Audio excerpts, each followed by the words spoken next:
Olá, graça e paz do nosso Senhor Jesus Cristo. Passando aqui para mais um vídeo desse tema aí, né? Chamado Guerra Espiritual. Eu fiz um vídeo semana passada sobre Leviatã, passei rapidamente sobre, né, a forma como age esse demônio, que na verdade ele é um grandão, né? Bem grande, e como é que ele domina outros, né? Falei um pouco sobre como ele age, e hoje eu quero falar um pouquinho sobre brechas espirituais do maligno. Estou fazendo esse vídeo a pedido, tá, de alguém lá da igreja que tem passado por essas situações. E muita gente não entende bem o que que é isso, o que que é uma brecha espiritual. E hoje eu quero falar um pouco sobre isso, trazer alguns fundamentos de brechas que nós mesmo abrimos e permitimos que o inimigo lance aquelas setas que voam de dia e de noite. A Bíblia chama isso de dardos inflamados que vêm contra nós. Então hoje eu quero falar um pouco sobre esse tema. Então, né, brechas são fendas ou aberturas que geram oportunidades ao inimigo. O inimigo das nossas almas, que é o diabo mesmo. Brecha é algo pequeno, diferente de uma porta, uma janela aberta, onde o inimigo já está habitando. Então, eu quero trazer um texto aqui de Efésios 4, 27 a 31, que vai dizer assim: Não deis lugar ao diabo. Aquele que furtava, não furte mais, antes trabalhe, fazendo com as mãos o que é bom, para que tenha o que repartir com o que tiver necessidade. Não saia da vossa boca nenhuma palavra torpe, mas só a que for boa para promover a edificação, para que dê graça aos que a ouvem. E não entristeçais o Espírito Santo de Deus, no qual estáis selado para o dia da redenção. Essa redenção é a volta de Cristo. Toda amargura e ira, cólera e gritaria e a blasfêmia e toda malícia sejam tiradas do vosso coração. Pois bem, brechas espirituais mais comuns, quais seriam elas? Então vamos agora ir devagarinho aprendendo sobre elas aqui. Uma brecha muito comum é a chamada maldição geracional hereditária, que são legalidades abertas no passado, às vezes pelos nossos familiares, nós nem tivemos nenhuma participação direta, mas recebemos de forma indireta aquilo que foi feito lá no passado pelo DNA que veio, né, através da minha mãe, do meu pai, e que continua agindo na família. Eu vou dar um exemplo muito comum. Você já viu aquela família que, né, o avô foi alcoólatra e o pai é alcoólatra, o filho é alcoólatra? Ok, é isso aí. Foi uma maldição familiar lá atrás e aquele demônio que tem essa legalidade vem seguindo os passos da família. Isso é um primeiro. Depois, alguma coisa que foi oferecida, né? Pessoas que oferecem, né, ao demônio, os filhos, algum objeto. Mas o que pega mais pesado é quando você oferece seu filho ao demônio. Então essa maldição precisa ser quebrada com o poder do jejum e da oração e pelo poder do sangue de Jesus. Outra brecha é a rejeição, né? Aquela carência emocional da rejeição dada pelos pais. Aí o que acontece? O inimigo vai trabalhar na carência e oferecer, né, em troca disso, né, o prazer momentâneo das drogas, do cigarro, da bebida, da prostituição, da luxúria, do assassinato, para exatamente ocupar, né, a mente, aquele lugar que existe aquela carência. Isso é bem comum acontecer, né? Outra coisa, consulta espíritos malignos e obra das trevas. Ler a sorte, horóscopo, yoga, ocultismo, massagens tântricas e tantas outras que tem na linha oriental, fazer magia, bruxaria, né? Tarô, esoterismo, adorar ou venerar imagens, trabalhos feitos pelas trevas nas várias áreas, dentre elas o satanismo. Tudo isso abriu a brecha, né, para que o inimigo, sabendo que você gosta disso, ele vai sempre te oferecer, né, para você, esse tipo de consulta. Palavra de maldição, essa é muito pesada. São lançamentos de maldição por palavra, né, exemplo: "Você nunca mais vai se casar", "Eu preferiria que você morresse", "Você será uma prostituta". Isso é muito pesado, né, porque a Bíblia diz que da boca sai bênção e sai maldição também. A inveja, né, que você sente pelas outras pessoas e você lança, né: "Por que que só ele tem aquele carro? Por que que só ele tem aquilo?". Então, a inveja pelas coisas que pertencem aos outros também é uma brecha muito pesada. Obra de feitiçaria. Aí trabalhos feitos pelas trevas contra a pessoa, né. Se a pessoa não for cristã e não tiver vida com Deus, esses trabalhos acabam pegando. Alguns sintomas, assim, que a gente vê quando a pessoa está sob esse tipo de ataque: vômito, dor de cabeça, febre, dor no corpo. Então esses espíritos malignos se alimentam dessas oferendas que são feitas aí em lugares, encruzilhadas, cemitérios, por exemplo. A gente vê muito isso aí, né, acontecer às vezes, até a gente vê em algum lugar esse tipo de oferenda. Roupas e alimentos oferecidos.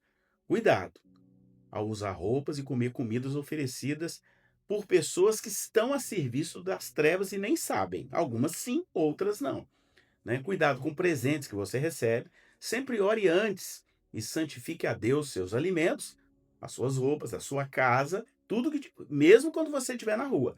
Eu, por exemplo, estando eu em qualquer lugar, eu agradeço a comida, porque eu santifico ela a Deus para que ela não me faça mal. E se houver ali alguma coisa, né, que tem algum tipo de consagração, é quebrado pelo poder do sangue de Jesus. Objetos que dão louvor às trevas, né? São as imagens, a idolatria, quadros, estampas malignas, né? E tantos objetos que são do mal, estão ali representativamente ligados ao mal. Então, se estão na sua casa, né, no seu escritório, vai gerar abertura para o mundo espiritual do mal. E quem deu? Você mesmo, porque você está permitindo que esteja lá. Transferências através de imposição de mãos, né, são os chamados benzimentos, né, água benta, rezas vindas de pessoas ligadas ao mal. Eu já passei por isso, minha mãe me levava em benzedeira, era muito comum no passado. E eu quebrei isso, né, quando eu fiz quebra de cativeiros e de legalidades espirituais, né, renunciando isso através do sangue de Jesus. Pensamentos, aí é o lugar, né? Então o diabo primeiro ataca aqui, ó, a mente. A mente é o ninho das brechas. Desejos sexuais, impurezas, desejos errados que são contrários à palavra de Deus. Então, por exemplo, eu estou dando um exemplo. Quando você deseja matar alguém, onde vem primeiro? Vem aqui. Eu quero roubar de alguém. Onde vem primeiro? Vem aqui na mente. Tudo começa na mente. Por isso que a Bíblia vai dizer que nós temos que ser blindados a nossa mente com o capacete da salvação em Cristo Jesus. Por isso, porque é a sede da nossa alma. Ódio no coração. Ódio e rancor são brechas poderosíssimas para que o mal possa causar problemas grandes, dentre eles até assassinatos e outras coisas, né? Por quê? Porque ódio e rancor são alimentos de demônios.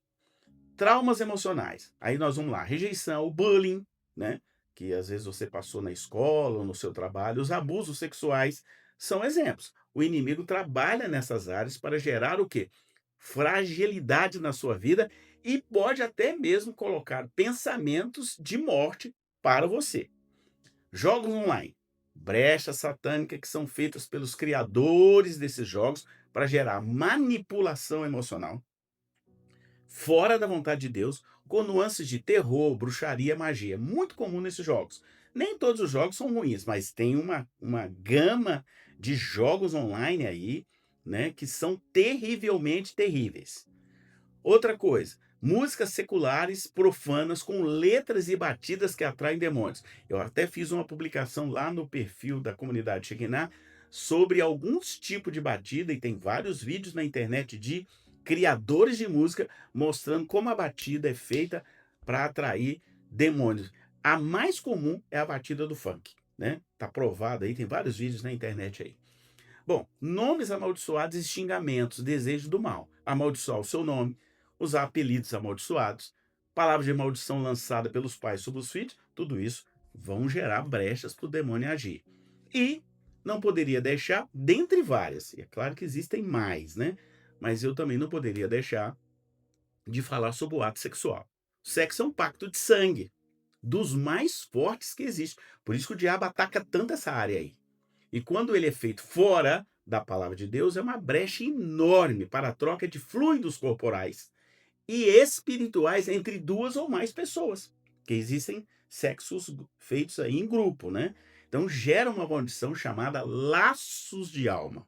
Ou seja, parte daquelas almas que estão ali envolvidas naquele ato vão sendo lançadas sobre as outras pessoas e aí você acaba atraindo para si, trazendo para sua vida coisas que estão lá na alma da outra pessoa, porque você fez um pacto de sangue com ela, né?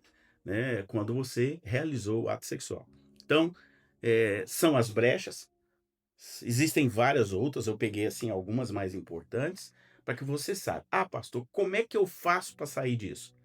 Sangue de Jesus tem poder, não tem outro jeito, é oração, jejum e quebra, quebra disso. Mas não adianta quebrar se você vai voltar para o pecado, que a Bíblia diz, né, que você precisa, né, confessar o pecado e deixar o pecado. Porque se você volta para o pecado, aí você abre mais brecha para mais demônios agirem. E aí, a última receita desse vídeo é Hebreus 12:14, que vai dizer o quê? Seguir a paz com santificação, olha o detalhe, santificação, sem a qual ninguém verá o Senhor. Então, para ver o Senhor tem que ter vida santa, vida santificada. Estamos no mundo pecando? Sim, eu peco, você peca, todo mundo peca. Mas Deus está observando a intenção do nosso coração, a intenção da nossa alma. Eu tenho intenção de pecar? Não. Eu peco, mas essa é a intenção. E aqueles pecados que eu já fui liberto, eu não posso voltar neles, porque senão seria o quê? A Bíblia diz: é o cão voltando ao próprio vômito, né? A Bíblia já nos ensina isso. Então, que você possa ter aprendido um pouco com esse vídeo, né? Espero que tenha te ajudado esse vídeo e que você possa utilizá-lo aí para você meditar e tomar as atitudes que você acha que são extremamente importantes para você quebrar e fechar essas brechas antes que elas cheguem ao nível de porta e janela de Satanás, tá bom? Que Deus abençoe. Excelente. Se você gostou, curta e compartilhe com outras pessoas que também muitas vezes precisam de um vídeo como esse para estarem alertas como é que funciona esse mundo espiritual das trevas e como ele ataca também não apenas quem está lá, mas também a vida dos crentes que estão dentro das igrejas. Grande abraço, Deus te abençoe.